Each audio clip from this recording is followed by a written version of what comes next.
So we talked early on a little bit about the freemium model. So the freemium model is where you give away your product, but then you charge for add-ons. So the product itself is usable as it is, but most likely people are going to want more functionality out of it. And this usually comes out of the app world. So we've been sort of developing an app as our main sort of topic or example. So this definitely applies in the app world. So many apps are free.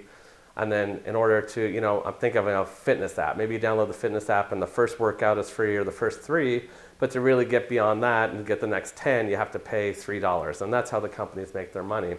That's essentially the freemium model. You give things away and hopefully clients start to come and they're interested in your product.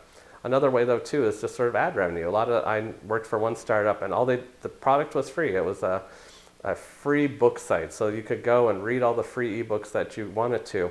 But when you went to the website, there was lots of advertising on there.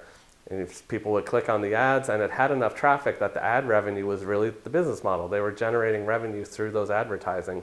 So, and then as well, they had a very decent email list, so they were able to continually get people back to the website. So there's lots of different free models out there where you give away the product, but then you money other ways and through the sources of people coming to your website or using your app, using your software, etc.